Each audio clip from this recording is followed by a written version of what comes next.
sapagkat natuklasan nila na mayroong mga bansa na may yung mga tipong despotic ruler, diktador, mga presidente na nagpapayaman, nagnanakaw, may plunder dito, plunder doon, patayin dito, patay doon. Wala ho silang mapuntahan na forum para litisin at panagutin sa mga krimen laban sa sangkatauhan or crimes against humanity. Mga war crimes na yan, mga genocide na yan, mga mass murders na yan. Kaya nagkaisa ho sila, gawa tayo ng International Criminal Court. So gumawa ho sila ng Rome Statute. At itong Rome Statute, yun ang batas na lumika sa ICC. Yun ang mga bansa na nagmiyembro nito. Sila nagpopondo dyan.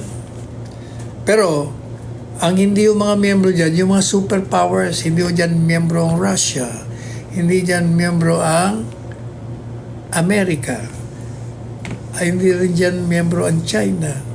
Basta yung mga malalaki, hindi sila miyembro.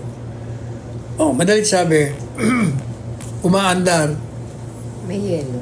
Wala. nag-ooperate, at kadalasan yung mga African leaders ang tinutugis nila. Nagpalabas ho sila ng warrant of arrest kay Putin. Oh, pero magdadalawang taon na, wala naman nangyayari. Ngayon, pumasok ngayon ang Duterte. Nung kami yung nasa Malacanang, itong mga siraulong nag-file sa kanya, mga anti-Duterte, yan nga, yung mga extrajudicial killing daw, nag-file doon, yan, mga pakulo ni Trililing, kung sino-sino pang mga siraulong nagpunta ron. Tapos yung media naman, nagiging anti-Duterte rin. Basta pinalaki nila. Yung 6,000 na namatay sa drug war, naging 30,000. Ang problema doon sa mga naniniwala, you're not even using your common sense. You know why? Simple. Sasabihin nyo 30,000. Bigyan nyo kami ng listahan ng 30,000 kung sino yung mga namatay na yan. Yun lang ang 6,000, hindi nyo kami mabigyan eh.